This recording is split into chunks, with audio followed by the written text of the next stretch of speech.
My friend. Yes. What's the name of this tree? What does it produce? Engme or chilo hona chengme lowe ya. Or chengme. Ocheme.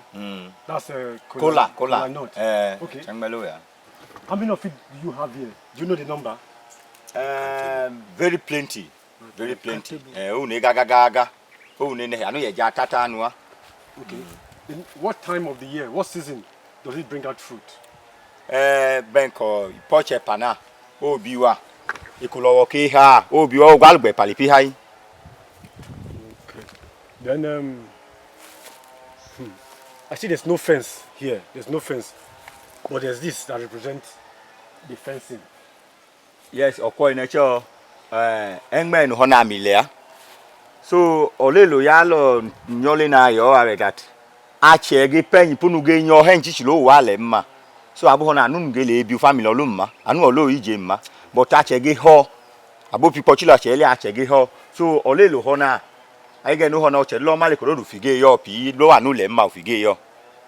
So you trust this protection very, very much. Yes. Mapole no hona community na lo ladegbo edmoga alo nya koche iyo na akpata dududua.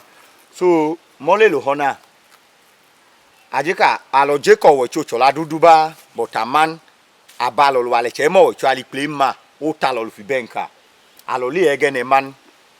So mole lo hona o gbole na alu ngagaga because ochedo malu le tipun lo kwe ekpo manu o ga ajowe lo ho be we chegen oche le tipun lo ku benu amana lo mabotaje la ku bo le tipun yo kwe ekpo aga ajowe la ye we chegen aga tipun jagwe nchingalo ma. Now I live in Abuja and I have a house. I've not done the fencing yet. Okay? So instead of fence, should I come to you as an expert in security to do this for me? How will it work? Yes. Koine. Again aka oledo. Men hona wi ole kwedlo. But iye no ke le kwinu a jeja che yo because age lailo le nlole. Abaki ga lailo le a. Aki ho ya polo dudu ton bonka. Engme no hona oluwe enu mbiri punu. Jeji linge biri punu. Nka pana. So olili enu mbiri punu ami abono ko le kwanu a o ma wale ko olili enu nge biwanu. So ino lo aboke wa ofo ga ho ina wo dan ko awo fo la fence olu on la chi gato lu on amala ke lu ki kwon o le enu ngejo la ge bi la ge ho le la kutinu ochedu aga jo la dun anu glan ochedu ko la duwo club log be yo. Good. Then I understand your security system. I have a friend who is a banker. He's the manager of the bank. Maybe I will introduce him to you so that you can have this. You can secure their vault for them. Now, how much will it cost me to do this? Okoine. Bank ya you have blow away that. O dan ko inu bank o ga you close lo ya because wo for le ton ege jache. Ge pay you bank ya. Ege jache pay you bank ya so ani ali pa ogbenyo ba blow a. Men ho na abu ho lo gbenyo du tam ko no ge mall mma na ole ye na da dangelum. Nge use inu a. Abu ho lo gbenyo du tam ko no mo ma but you bank ya ogbenyo e ba blow already but akekwije o la kekwitinu laki anodo ko binyu banki no binya go kwije clan no o le enu ngejo la gele tinu o chedu ginu na no ho mi ji agboblo tuki nkun okele tinu oke ga wechen. Action. Okay, thank you very much, viewers. My name is Paul Alanza, working for APA TV channel. Now I have a very good friend who is a security expert. My name is Eje Matthew Eche from Oladegbo. Thank you. Thank you. Yendeka jadeka. Nke Oladegbo. Mko yegweno walu bana. Olaidu kojigo kopialu. Nyegwa. Ma nyalo o jofu janma o jolo bachuma ami ntin. Po. O jolo bachuma. Ame nyako Oladegbo wana ko no walu idu olaidu bojo Oladegbo dokuloko nuboki doa ojigo wa pe wa pe elo wana pata blo ewu na lo wa po we ba bo kwa lo no ana ko pe ga ba mu bo olaidu ande kwa lo se gbo ko ni la mo no ojigo ka ba ga lo ma lo ko ene ka du go la lo ka ba ju ojigo ojo ni jo kla po wa igba no ne anu jigo la la po wa na ojigo pa lo mo o je ya nu ma o jo ya nu ma me mo la ka ya bo la la bo le ke la ka bo anu ke ga anu la ga le ke ma la bo yo ne do ka ma ye ka ko ju ka lo le wan a ja jo la lu be ja a pe wolen e ke je wan e po yo a lo ke yo mo je lu le ji yen o ke anu a lo ke anu apole olade gbolo ha achohi beche ege yufi wam ege yohe ufichele agboga wam eka beche ila apola achanya male fo we jon chonya na nekele olade gbone because e wam jeje kene na chelewe so odinya aga kale ku ko pan ka ko o le ka eje ye balo eje je le ke balo polo o ma o le yo na akeka yo lo lu ka eje le ke balo hon ona ko tai o mu ble njo ya ga ne o ga lo mu ma adam je ne ku ga le lo mu o ga lo mu o ba le jo bla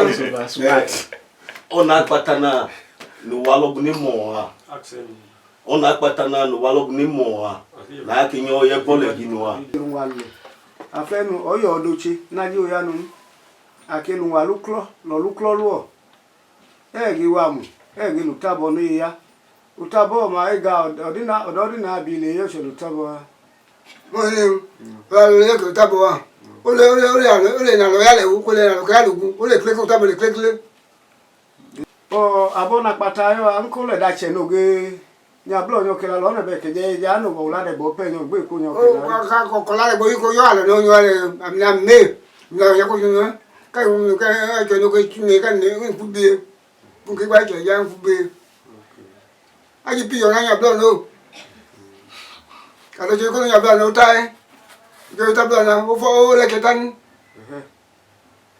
kuli ka blo no na anyo mi tabo ma ga lo che no do ku tabo ha ka no cho mo le ka no cho ma ye wa ku o le je o ga hale ku ke ya ka lo le ya ka no ka lo ke ya le me ku ka lo ke ka le ka yo o le ko che no gbo gaga ikuna ma anyo a o fi pan ma ge do ko bia no ni po ge ko che hu wa ma ge ni do ma jo le ko che hu me ne bet o ibo holu shirai ga ne yutulu wa yutulu o che ko ma o le ko o che du ga be je nya blo kan lo le ma le iglan go bo wen ka ko le ba ka jo ku ka mo en we ala no mo ko ka Olo abo oke kupio no ge yota bogla o en ko chelu wale bi ha ofuchi no jo ya no ganana o ge tote ala ya pon ya ala ko ti ya yin aka no wale nko me akiko we ke lo ko do yo le a jo we lo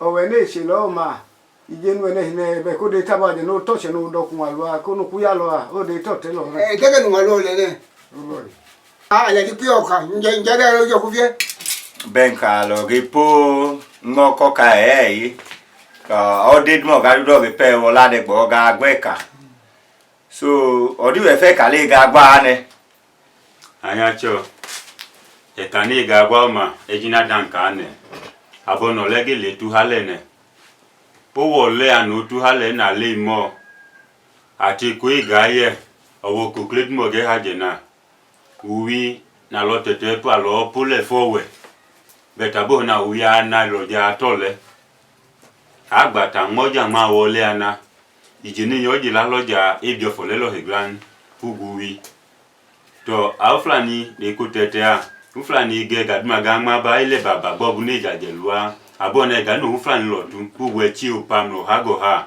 e ga no walo tu ni la bo honia uflani mayo la leche numi pole kini gama la lipolen to uwi bo hona e do chema na we bebo le bli na uwi ala che dudu bi kukla abona ale che kulu wi o agbata o hetu o uwi go wi duma Nigeria ole ipa de na bia ana ode ye duma ge hajia aneli wa tutua ka anu wa ka no nyola de bo ka no nyole ka no ke wi edimo ga dudu agwa pefe ka ne gwa o ha ne ke tu awe ka pompa awe ka hini ekuduma na wa edumo ga na ke lu wi li pa je edumo ga na wode na ke le ka agwa e ka lu oku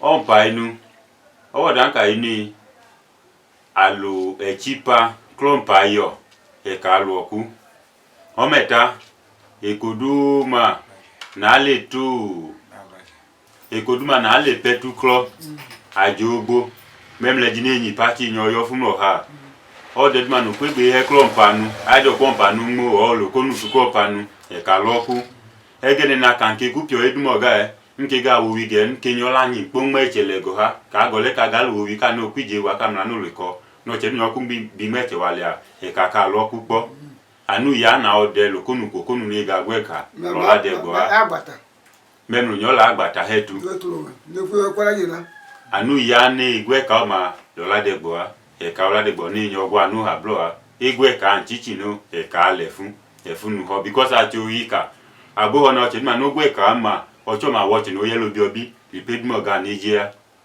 ko sa le ka gwa ga che nyo yellow biobi again a che duno ki ka nmo a che ane ka ke ku a ke ha blo ha